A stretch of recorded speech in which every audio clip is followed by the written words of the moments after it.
Bonjour ma bande de Konabiso nyonso ya barumeur de Kinshasa sango ya Congo, ba Congolais na biso nyonso partout dans le monde. Lelo ezali esengo mingi ya kokutana na bino pona ko partager actualité politique ya nyonso ezali kolekana na mboka na biso. Lelo tokolobela deux points na ordre du jour. Na point ya liboso tokolobela sur discours ya Tata Mokonzi. Na discours ya Tata Mokonzi tokobimisela bino trois axes. Opena afrapaki na axe ya liboso tokolobela maye etali justice. Donc wana ministre ya justice yebela déjà parce que lelo naza na choix te. Il faut na yebisa yo vérité. Yebisa peuple congolais banda banoma yo okanga combien de personnes, okanga combien de miyibi. Yango boko ceux qui bolandent les discours ya Tata Mokonzi mukolo ya lobi yaki vraiment discours moko azaki vraiment révolté. Mais nandenge pena ya tactique. Donc discours ya mukolo ya lobi na sentir vraiment que non, Papa Tshisekedi a koufakité, mais Papa Tshisekedi a incarné na kati ya président Fachi. Ma deuxième axe tokolobela sur le plan diplomatique. Lolenge nini RDC lelo yo ezongi na scène internationale. Parce que biso lisolo na biso bandaki kobeta malisusu te. Pendant 18 ans, batouana bakamati basuba nyongo ya libanda ebele oyo bafutate. Mais lelo grâce ya diplomatie ya Fachi. Lisolo ya RDC et comme kobetama partout. Lisolo ya Afrique, lelo ezali grâce ya Fachi. Ndenge alobaka na kati ya conférence ya Nations Unies ya Keno boni bino communauté internationale. Bozali kolobela Congo, bozali kolobela Afrique. Mais bandeko na biso bazali ko participer te na place bazali ko lobela makambo ya Afrique, na place bazali ko lobela makambo ya RDC. Lelo Afrique ezali représenter na kati ya Conseil ya Nations Unies grâce ya courage et audace ya président Fachi. Na suka nango toko simba sur l'axe économique na kati ya économie toko talisa ba faiblesse ya ba ministre bazo sala elo côté na premier ministre nazo sentir yo vraiment té pression ezate tout monde na temps ya gouvernement o ya Afdel Hippolyte Kanambe ko boya ko peut savoir même matata mponyo mbote mais boy gouvernement Sam oye libiso awa projet ya Kinshasa 03 Jatini Ngobila ba pesio 2 millions na ministère ya finance. Mbongo wana est-ce que beaucoup expliquer biso eki wapi. Alors que na 2023 bakoya kotuna bilan epa ya yo premier ministre te. Bakotuna bilan epa ya gouverneur. Il y a vu province de Kinshasa te. N'importe quelle province. Mais Moutou Akozala devant le peuple, devant notre peuple, et Kozalande, président de la République. Yangon Ali Koye Bisabino Boe. Biso na kati ya eu de peste, tozala rabatwa sentimate. Ndenge zali wana boye bakeno mkolo ya lobi. Place tout oyo bino boloba ki oteno 0 trou. Ngai na kotambola wana na caméra pona kolakisa chef de l'État que voilà ba projet oyo batu oyo bayela kiyo jusque là sur le terrain et loko ezali ko salemate pour lelo na banda ki ba investigation na uti côté kuna ya ezo zela o batonga o babanda ko lo batonga ebi mati côté ya yangiringiri kuna na elengesa mbongo ya nzela wana tozoye bateke wapi bamaye komi kotonda na période ya ba feti il faut voir le lenge nini bato bazali koloba mabe na kombo ya Tata Mokonzi alors que mbongo ebimaki batu bakamati mbongo wana bakamati batie na bapoche na bango. Yango boyokaki discours ya tata mokonzi lobi, vous sentir vraiment que non azaki na mama na kanda na ndenge moko ya kosakana te. Ezali kosenga ba réforme moko courageuse na niveau ya justice.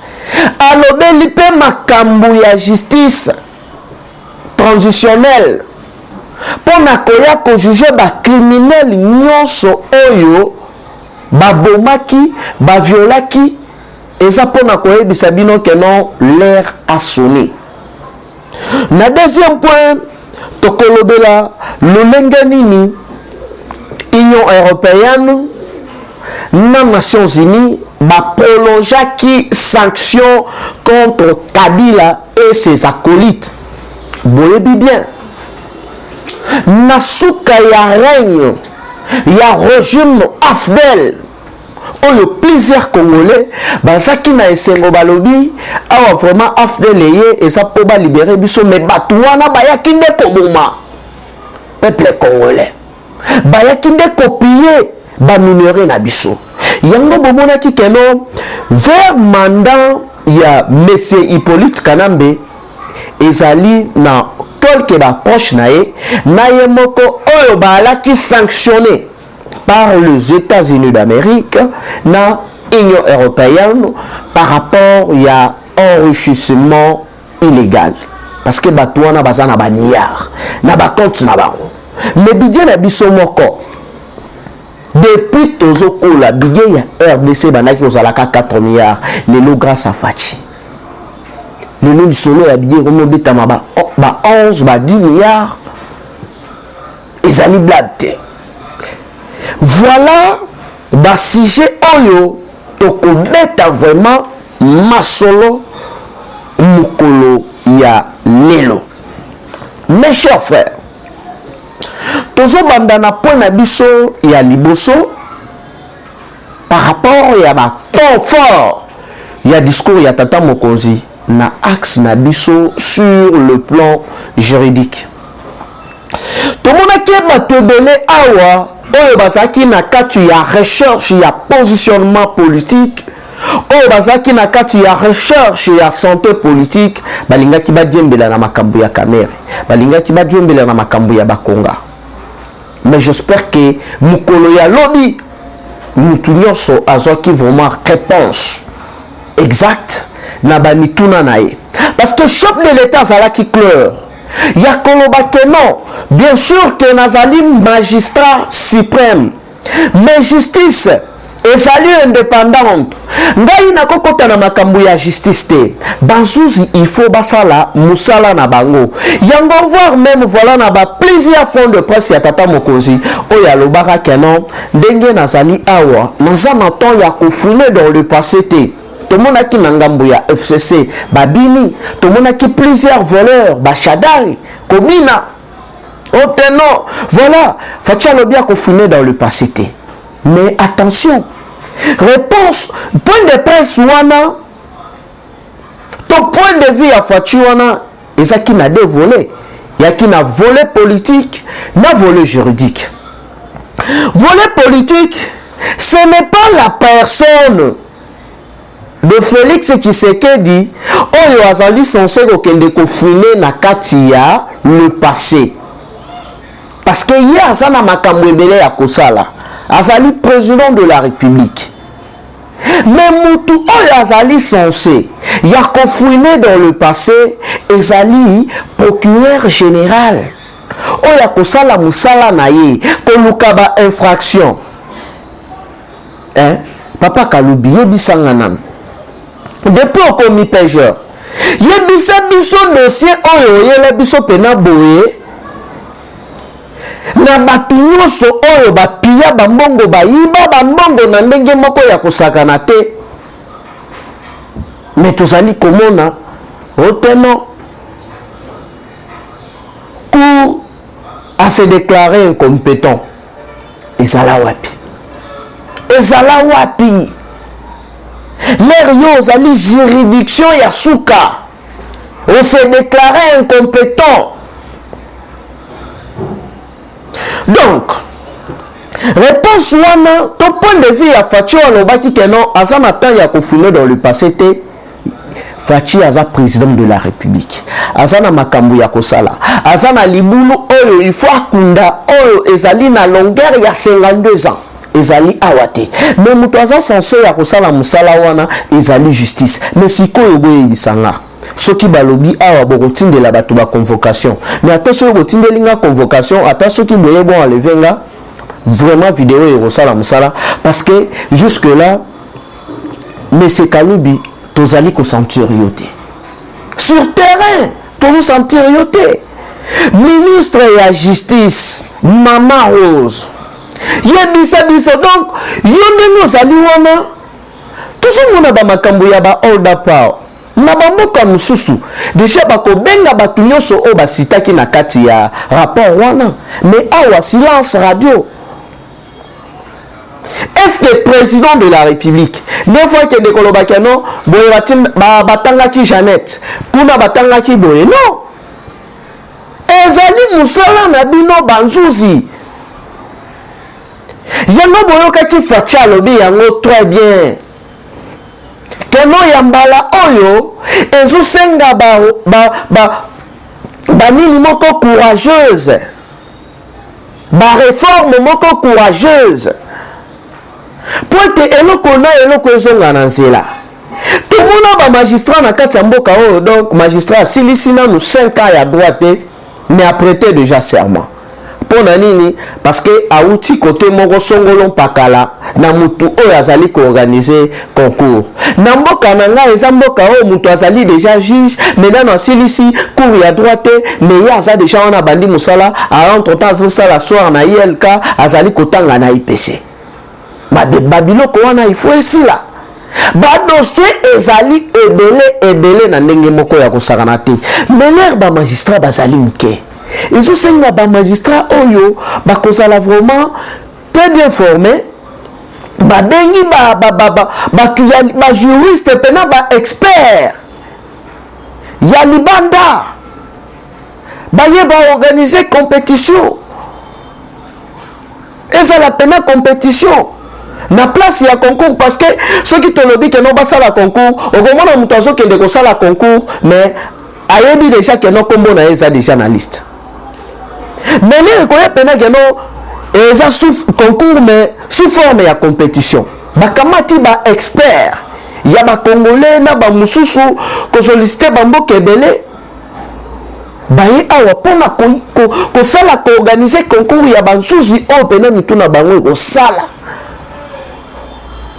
oyo bakolandela pena que non bon ametel zoé abomaki mutu abomaka roulage aneboye kanyama bayaka na opération likofi mais pourquoi ba dossier nyonso wana ezali kofanda ezali donc mutu ya kolamusa ba dossier nyonso wana azate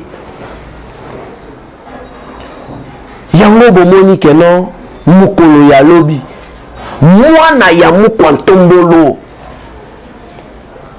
mwana ya premier docteur en droit docteur Etienne Tshisekedi wa Mulumba azaki révolté pona koloba que non ezali kose esengeli pena ba réforme moko courageuse parce que na mboka oyo tomona cour constitutionnelle et réhabilité gouverneur mais tomoni Chadari à l'époque ministre de l'Intérieur allait à s'opposer à l'objet, pas question.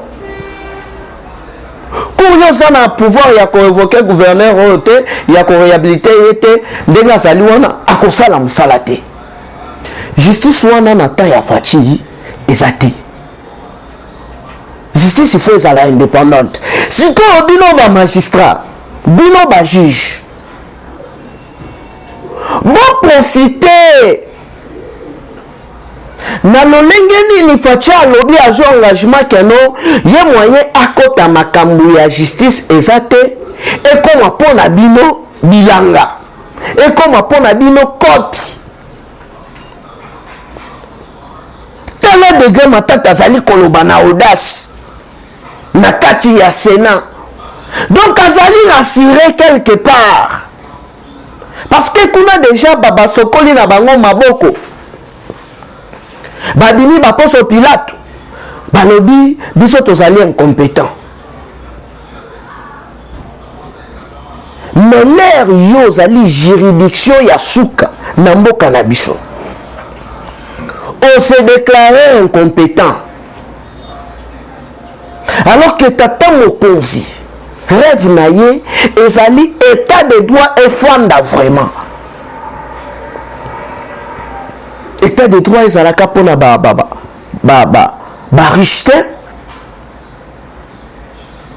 Lelo namoni un ex-ministre na kotanga kombo na yo soki continuer. Accueilli alingi escroquer lupango wa batu ya Lwambo 1 2 3 wana oyo eza na enseignement lupango wana eyebana keza lupango wa batu ya Lwambo.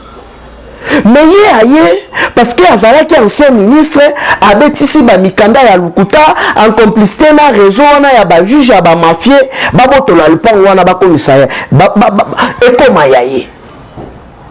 Mais to repelere biloko wana te parce que wana ezali kofingisa chef de l'État.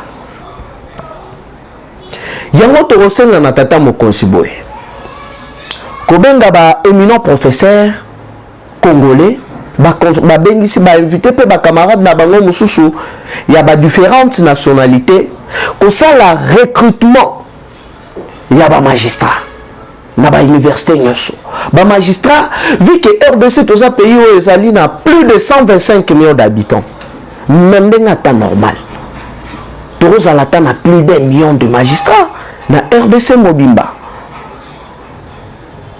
oyo pena bako banda ko sambisa dossier moko na moko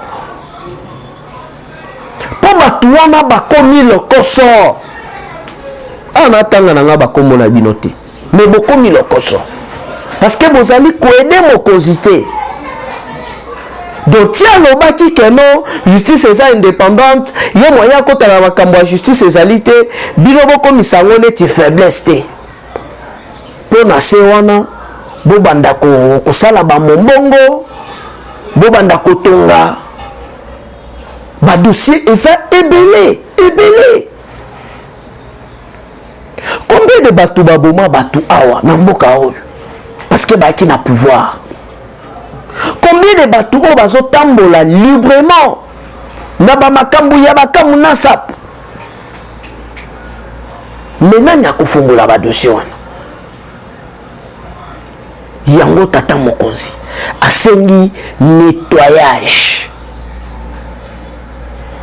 Tokoti na deuxième point sur le plan diplomatique. Lelo mutu akobude yango azalite que non RDC tozongi na scène internationale. Parce que le lieu comment kata visa ya pamba pona kozwa yango il faut katisa na Braza. Kabila avoir quitté pouvoir à Kamati na maison Schengen a bloqué. Banyongo kilikili. Menelo grâce ya discipline ya Fachi. Ba IGF wana ba réserve na biso. Et mati ba mobilisation ya recette et mati na libanda n'en parlons même pas. La Tcharomi participer na ba COP 26 na niveau ya Écosse le lot grâce ya diplomatie ya Fachi ba komi ko pesa biso quand même 1 milliard pour na forêt na biso mais 1 milliard wana bandaki ko kende wapi liboso ibanda ko kende Afrique du Sud ezo kende Gabon ezo kende Brazzaville alors que biso toza na forêt oyo eza deuxième na monde. Donc après oyo ya Brésil Amazon ezali biso mais mbongo wana ibanda ko kende wapi? Falaki mwana ya Kondo Etienne Tshisekedi wa Mulumba aya po makambo ezonga na misa. Lelo tokomi na 2 membres permanents na kati ya Conseil ya Nations Unies. Ezali grâce ya politique ya Fachi. Lelo tozali représenter na ONU par un avocat congolais na makambo etali droit de l'homme. Mais ezaki po ete azaki na posa ya Congo, azaki na posa ya peuple congolais, parce que ye moko ayebi lolenge nini makambo wana itambolaka. Ayebi yango très bien, ayebi yango bien. Yango fachi alobaki lobi ke non azali conscient que non social ezali mwa mbilinga, mais avec ba effort na ye lelo makambo ekomi ko changer malembe parce que batu oyo bakamataki économie na biso ya mboka bazwi yango en otage, ba indo-pakistanais babandaki kofuta ba taxe te, ba chinois bomonaka wana ba magasin tout ya ba biloko ya Kabila na clan na ye na ba proche na bango tout. Alors que ba forêt nyonso autos ebele ya ba hectare autos na ngona RDC, ce qui politique agricole na biso ezalaka bien. Lufa ko banda ko ravitailler biso ba semol na ba biloko mususu te, jamais toza na ngwa ba kolona yango. Mais pour bato wana bakasaki, pour bakase na nume d'œuvre ya congolais, ya jeunesse congolaise, bango bayeli biso ba Paris Foot, bayeli biso ba masanga, ba destroyer biso. Mais lelo fachai masolo igomi kozonga normal, bakulu na o Kabila bomaka na opération likofi, lelo bakulu na wana bakeka nyamaka sese, basali bilanga, peuple congolais komi kolia farine. Ezali seko. Mais nazo lancer message nanga na sama lokonde. Tata, sur terrain, tozo mona eloko moko te. Oyeli biso makambo ba 0-3. Tomoni rien. Tomoni vraiment rien sur terrain. Tomoni eloko te. Kende na victoire. Kende na Kasavubu. Obandi na Luva, Itaga. Omona lolenge mabulu ezali ba mai etondi. Kende na Kapela. Kote ya ezokuna. Zela o babandaki dia kotonga na programme ya 100 jours pour kende ko bimati na elengesa. Situation ezali catastrophique. Mais bazoro tout wango bozali koloba na biso. Bozali kozipela yango wapi? Na gouvernement provincial olobakia na pena kotu makambo ngo aucun na ministère ya finance ba pesio $2 millions américains. Mbongo wana tozali kosenga na IGF entre le gouvernement provincial Jantini Ngobila na ministre ya finance baye bisabiso nanu mbongo wana $2 millions et ça là nini mutuna ezali lisasité. Il faut tout aider chef de l'État. Chef de l'État Rosala na bilan ya co-présenté devant peuple congolais. Ngai mona koli na sa banque ti pona bomba. Nazali kobimisa. Parce que na gouvernement oyo ya sama lokonde. Priorité zalaki na guerre na est ici là, amélioration ya sociale ya peuple congolais. Déjà ya SNEL, ba période a fait yango. Courant et comment on dirait flash ya photo. Et il y a 15 minutes et qui. Et il y a 15 minutes et qui. Non. Tu peux évoluer bon côté. Régis des gens n'en parlons même pas. Yango Batunyo Soana, il faut la révoquer à l'immédiat. Tu côté na pour ya souka pour la cochité, na ba sanction, il y a ba proche nyonso ya Kabila. Oyo ba prolonger ba sanction na bango na Union européenne na Nations Unies pour Batouana ba yiba mbongo ya ba Congolais. Batouana bazaka na ba carte visa. Oyo bandaki ko permettre bango ba banda ko kamata mbongo ya l'état babimisi basali ba folie bakamata voire même ba matériel oyo batindaki ya RTNC pour na ko créer chaîne na bango moko. Toujours singa na IGF asala musala nae. Yango bozo mona keno tous les banyangala katawana vu que babimi basala ba marche soit disant ba komi ba opposant Union européenne yona a sanctionné bango awa mbilinga de oyo basaki na kati ya liste otono bakende basala na seni moye basala na seni kuna bazalité donc tokotanga ba kombo na bango Caleb Mtonde, John Numbi, Célestin Amissi alias Tangofor, Tozana Moyindo Général Moyindo, Tozana Ferdinand Kambere, Tozali na Ilunga Luyoyo, Tozali na Emmanuel Chadar, Tozali na Evariste Bochab, Tozali na Emoko Joseph Kabila. Donc baboli bango ba sanction, ba prolonger yango lisusu na inane. Donc basuki. Alors que Chadar na obe minaku ba wela ki déjà kuna ba ketika ba kombo na bango ba faire partir na bureau ya Séné.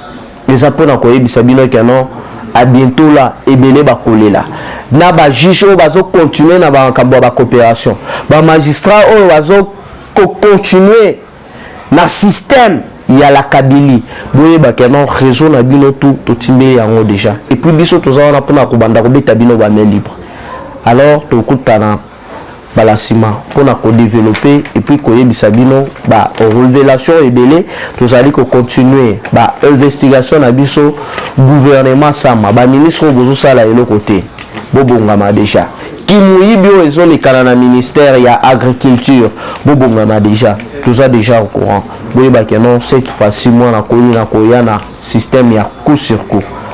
Bye bye et dans le prochain numéro. Dans ça combien de minutes? Eshima, votre magazine qui bat au rythme de l'actualité. Une réponse à vos besoins en information, un éclairage dans divers domaines. Impartial, documenté, instructif. Eshima, au cœur de l'info. En exclusivité, édition spéciale Inspection Générale des Finances. Jules Alinguete Kay, les shérifs des finances publiques.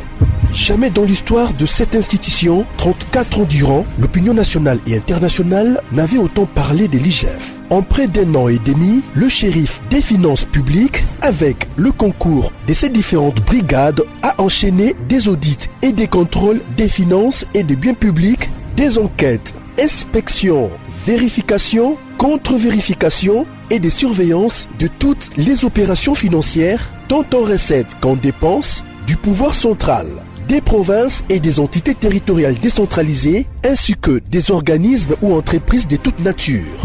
Eshima Magazine fait un coup de projecteur sur les actions d'un homme qui a révolutionné un service jusqu'hier inconnu du grand public. Expert comptable agréé, spécialiste en fiscalité et expert en matière du climat des affaires, l'homme qui supervise et coordonne le programme ponctuel des missions de l'IGF connaît tous les rouages des finances publiques. Retrouvez également l'interview exclusive au travers du micro de Thierry Kambundi. L'impact des missions de contrôle et d'encadrement sur la trésorerie de l'État et ses entités. Des témoignages largement concordants et des avis crédibles des mandataires publics et des gouverneurs de province. Fifi Masuka, gouverneur intérimaire de la province du Lualaba, ministre provincial des Finances Lualaba, le ministre provincial du budget Lualaba, Lambert Mende Omalanga, PCA des lignes maritimes congolaises, DG Lucien Ekofo de la SONAS et Gabel Loubipa de l'OCC. En un an et demi, l'inspecteur général des finances, chef de service Jules Alinguete Kay, s'est investi en tant qu'instrument de contrôle des finances publiques pour implémenter la bonne gouvernance à tous les niveaux des institutions du pays. Focus. Barnabé Mwakadi Mwamba accompagne la vision de Félix Tshisekedi dans la maximisation accrue des recettes. Nation, le nouveau siège de la SENSAP inauguré par le président de la République accompagné du chef des missions de la Caisse et du ministre de la Fonction publique. Interview de Claude Ibolanki et Colomba, coordonnateur du mécanisme national de suivi de l'accord cadre d'Addis Abeba. Force de patriotes, Honoré Mvula, une montée plus que réaliste en politique. Découverte de la chronique musicale au journalisme politique, Marius Muunga, une conversion réussie. Retrouvez l'intégralité du magazine Eshima dans les kiosques. Eshima Magazine, un nouveau standard d'information.